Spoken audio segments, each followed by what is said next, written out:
वचन, एक वचन, बहुवचन। कुछ वाक्य देखिए। मोर नाच रहा है, मोर नाच रहे हैं। तितली उड़ रही है, तितलियां उड़ रही हैं।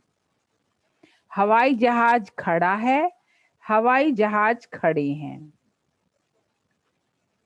शब्दों के जिस रूप से उनके एक या अनेक संख्या का बोध होता है उसे वचन कहते हैं।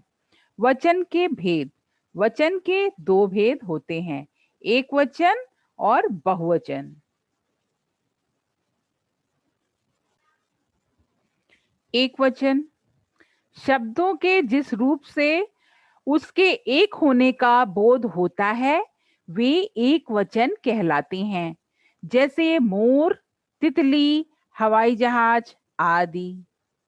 बहुवचन शब्दों के जिस रूप से उसके एक अथवा एक से अधिक होने का बोध होता है वे बहुवचन कहलाते हैं, जैसे लड़के, लड़कियां, घोड़े, घोड़ियां आदि।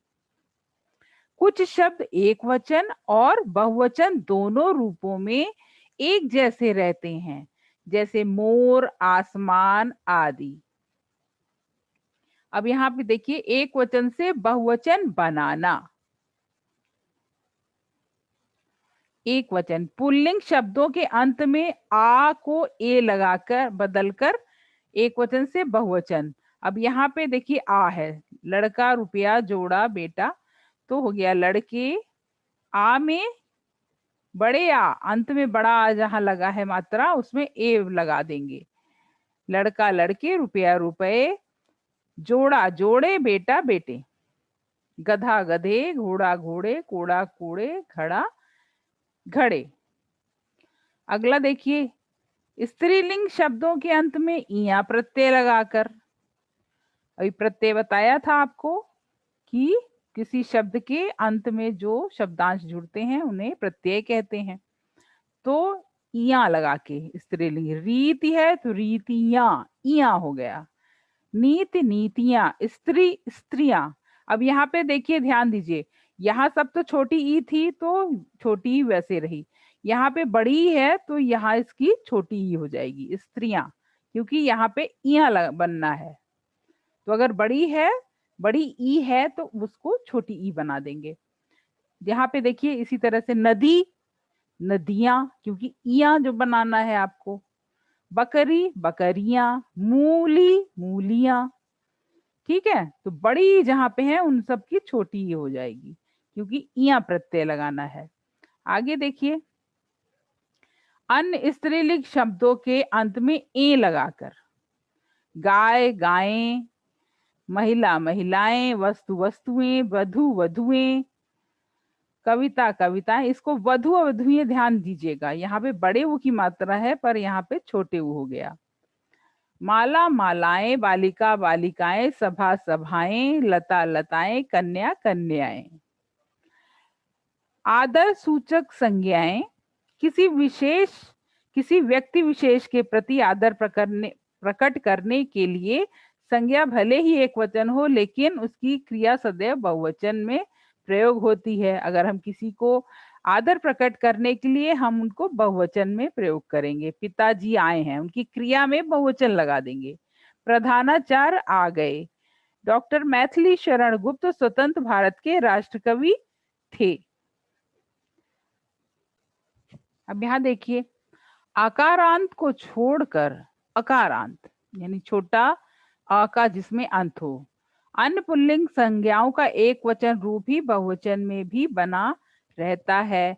जैसे एक बालक पढ़ता है, 5 बालक पढ़ते हैं, तो बालक का बालक ही रहेगा। किन पुल्लिंग संज्ञाओं में? जिसमें अंत में आ की मात्रा छोटा आ रहे, बालक जिसमें स्वर जो है छोटा आ का आए, बालका नहीं बालक, समझ गए? लड़का में बड़ा आ हो जाएगा तो लड़का का जो जहां पे बड़ा आ है वहां पे एक ही मात्रा लग जाएगी तो लड़के हो जाएगा। पर छोटा आ में जैसे बालक है तो वो बहुवचन में भी वैसे ही रहेगा। ऋषि, ऋषि, आदमी, आदमी, डाकू डाकू, भालू भालू, अंगूर अंगूर।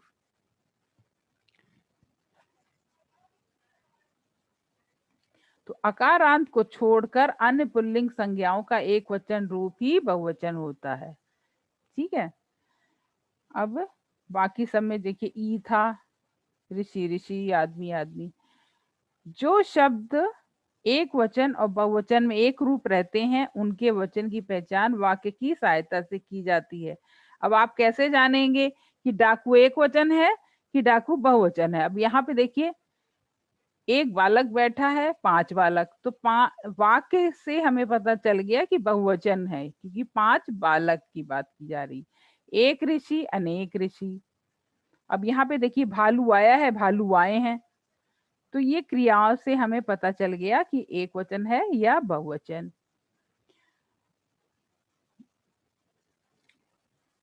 कुछ शब्द हमेशा बहुवचन में ही प्रयोग में आते हैं, इसको बहुत ध्यान से देखिए।